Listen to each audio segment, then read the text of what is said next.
Hello everyone, so today we're going to be building the automatic open gate, and the objective here is to build a gate that will open when it detects a car and close when there is no car, so when there is nothing.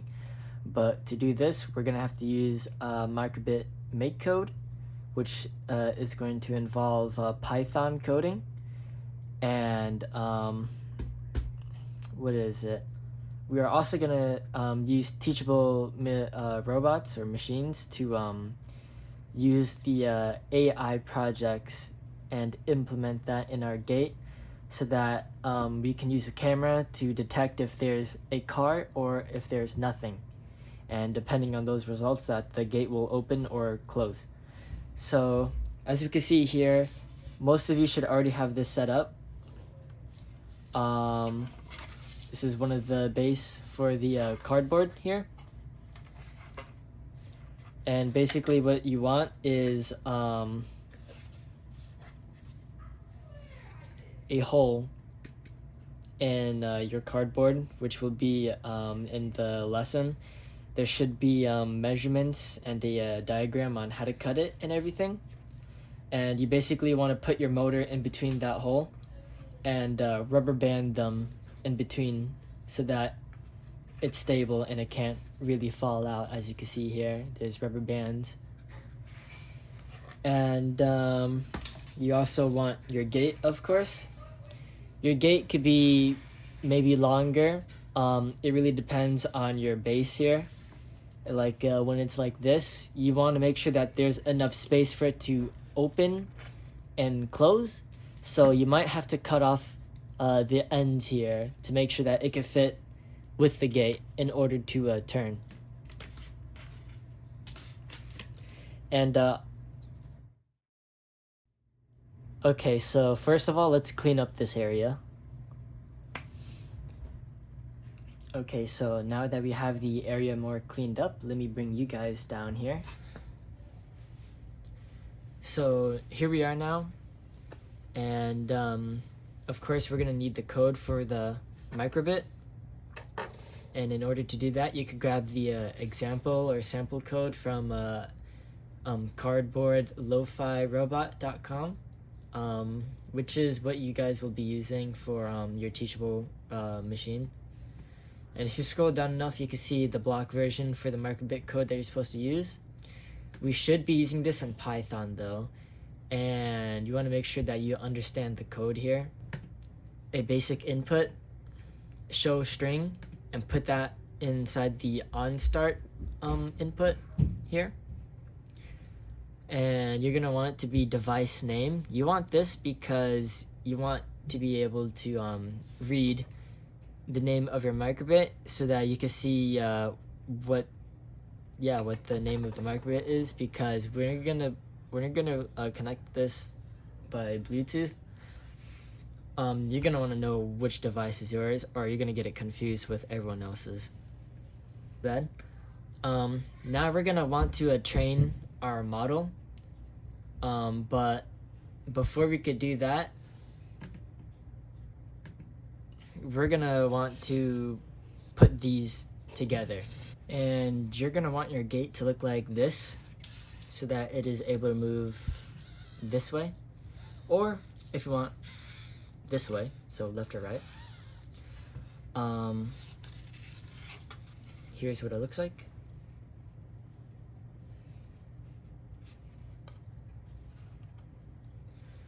And you want to make sure that the part is rubber banded with the cardboard so that it could stick with the cardboard.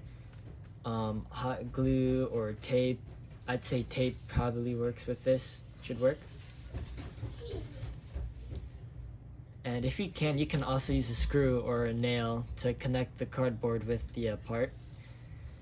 And from here now, we're gonna want to connect this wire to the MicroBit. And some of you are gonna be confused at first.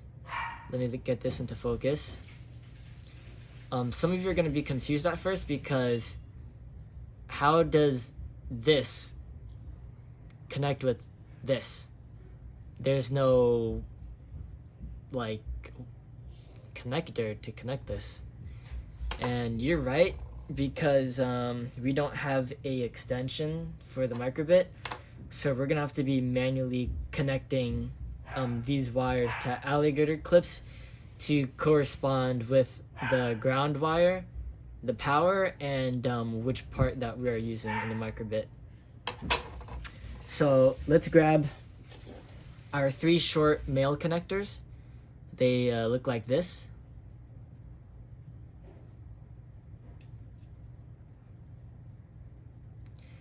And the colors don't matter, but for now we should understand that the colors on here, black is for ground, red is for voltage, and then yellow wire, this doesn't matter. So as you can see here, let me bring this up closer. We can see that there's a black wire, red wire, and yellow wire. We want to put our other wire into the same slot where the black or red wire is. So we're gonna connect it through the small hole here with the short male wire until it's like this. And same thing for the other wire.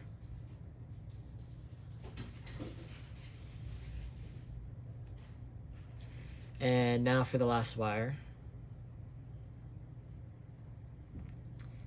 Okay, now for one of the important parts.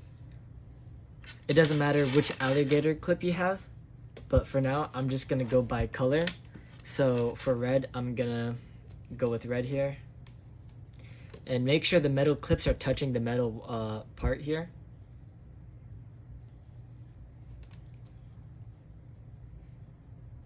And make sure it's real on there and it won't come off.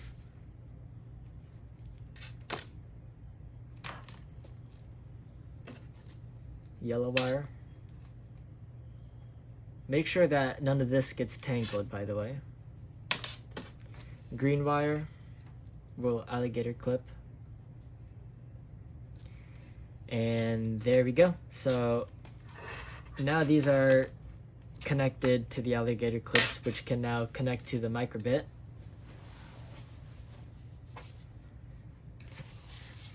As you can see here, our black wire is going into our green alligator clip here.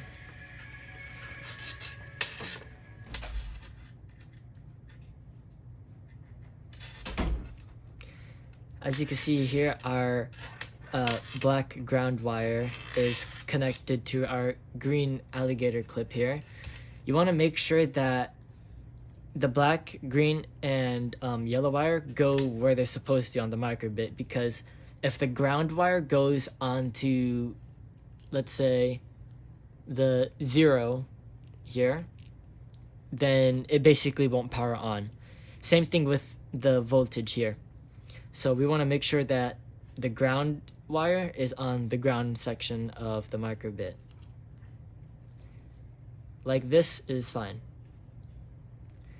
And for our voltage, which is the red wire here, and the red is corresponding to the red alligator clip here, we want to make sure it goes onto this second to last slot here, 3V.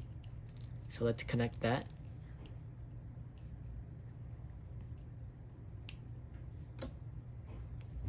And for our last wire, depending on what you set in the code, it could be 0, 1, or 2.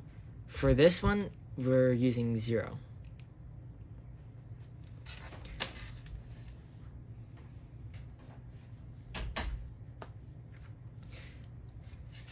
Now our gate is connected to our MicroBit. All you have to do now is download the code from the Chromebook to our MicroBit. As you can see here, this is already glowing up. Let's download this code onto our MicroBit.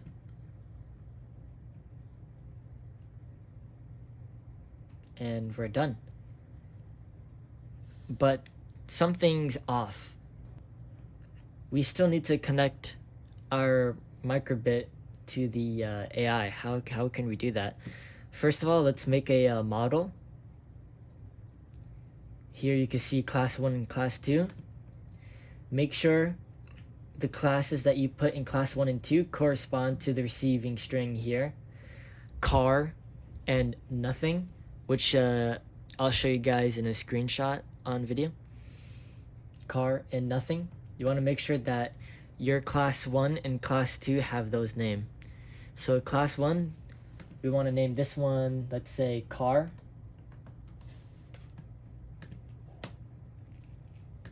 And class 2, we want to name nothing. And make sure that capitalization spacing is exactly the same as the one in your make code. So I don't have a car in me right now, especially not a mini one. And for this example, I'm going to use the pink funny bunny. The pink funny bunny will be used for the example because I do not have a car. But in your classrooms, you guys should have Hot Wheels or something like that to work with. And we're gonna select the webcam here. That's me, as you can see. Usually for this sample, you want to be out of the background, and just have the background and your car. So here we can see the pink funny bunny. And you're gonna want to have at least 100 samples. You want to make sure that you can see the car from different angles. So try to have a 360-degree visualization for the AI to scan. So let's scan all the sides first. Make sure you hold to record. When recording this sample, you want to make sure that you're not in the background. So let's have the car here. And you want to make sure that you can see a full 360 of it for the AI to scan. And we want it to be moving back and forth from across the screen left to right.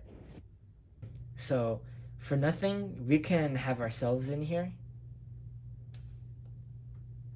And it's really just nothing. So you could have like 50 samples of yourself in there and then 50 samples of nothing there. So let's try that. And now we could just press train model. This may take a few seconds or minutes at most. And now it's done. As we can see here, there's nothing. So it's at 100%. Sometimes this thing does bug and it's not as accurate as it should be. And to fix that, you really just have to give it more samples and like really think what is causing it. It's really different for each person, so you're gonna have to figure that one out yourselves. As you can see here, nothing. And if I pull out the pink funny bunny, it'll be at 100 because that's what's in our image sample for a car. Okay, so now we're gonna want to export the model. And right here, upload shareable link. You want to click upload my model. And here's your shareable link. You want to make sure that you copy this and save it for later. And before we continue on anything else, let's make sure that we save this file so that when we refresh, we don't lose anything. So click on the 3 bars over here and click Save Project to Drive or Download Project as File. So we can see here in our Downloads folder, it could really go anywhere. And download complete. And now we're safe to continue on. So now we're gonna want to go to our Teachable robots. And we want to connect the MicroBit wirelessly, which is right here. Make sure you click on this button on top right. then click with your microbit that has your microbit's name to pair with. And as we can see here, there's a smiley face, which means the microbit is connected because of the make code. If we restart this, we can see our name on the microbit. And make sure you write down these words and read it carefully so that you could connect with your microbit on the website and know that which one is yours. Sometimes the machine will bug out like this when showing the name, but once it's connected, it'll stop doing that. Paste in the link here that we used for our Teachable machine. And as we can see here, there's nothing, so the gate is closing. And if there's a car, the gate will open. Nothing, gate closed. Car, gate open. And once you do it in your classroom, you're gonna feel that relief of and that adrenaline of like, oh my gosh, I finally did.